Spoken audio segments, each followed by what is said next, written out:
Taiwan's External Trade Council says this year's Computex has 30,000 registered buyers, many of them international. Key figures in global tech like the CEOs of Qualcomm, Marvell and NXP are in attendance to give remarks over the four-day event. On day one, Intel CEO Lip-Bu Tan gave a keynote speech praising Taiwan's role in the global supply chain, calling it a Silicon Island.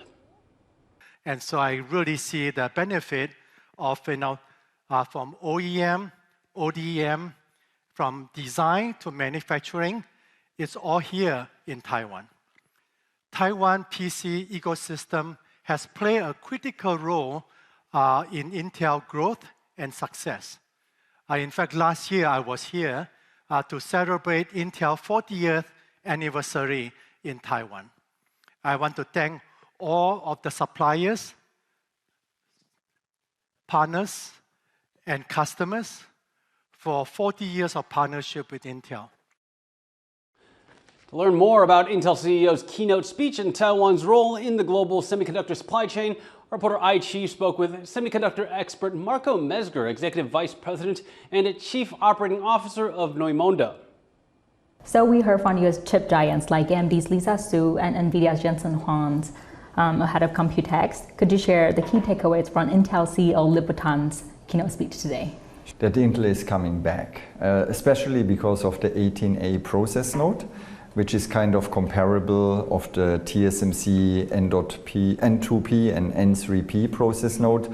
As you remember, Intel was always lagging behind. They had huge challenges, with different CEOs, and now Lip-Bu is in charge.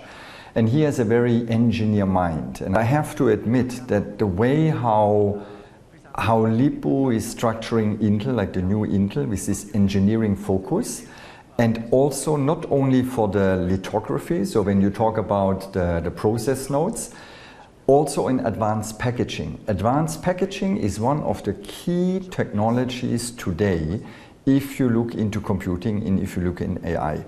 And Intel has there some really good products comparing, like you have CoWoS with TSMC, and so Intel has their own solutions, but there's also a good fit into the ecosystem. So my feeling is they are coming back. So they are coming back into the game, and they are trying to basically also revive their legacy into the market, because the AI market is so big today. So NVIDIA has announced a new AI chip designed for Windows laptops.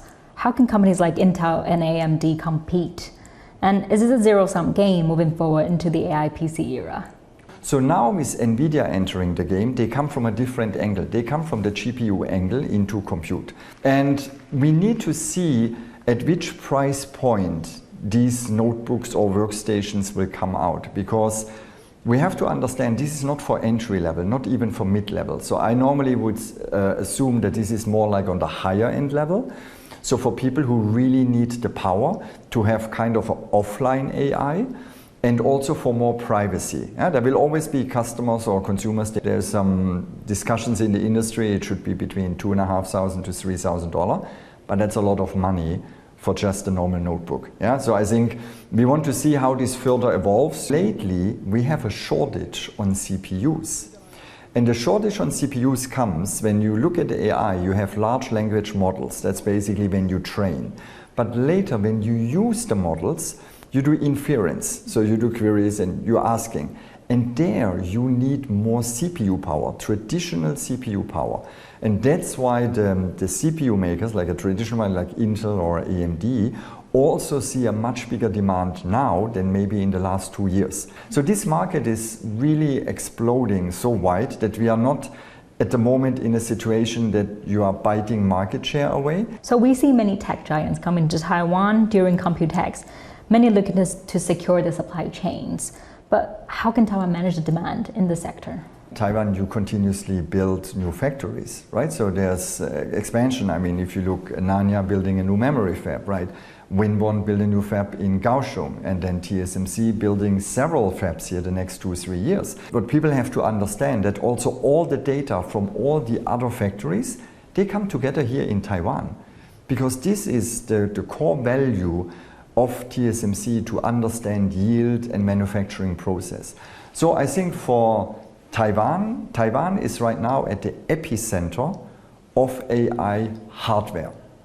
The hardware, definitely we are here, I would say, kind of the leader in the world. Because if you think about Quanta, Compal, Foxconn, Wistron, these are all next level infrastructure companies who make the racks. Of course, they have factories around the world in different areas, but they are all Taiwanese companies. So I think Taiwan has always a foot in the door, and you cannot push them out. They are a vital part. Without Taiwan, there's no AI.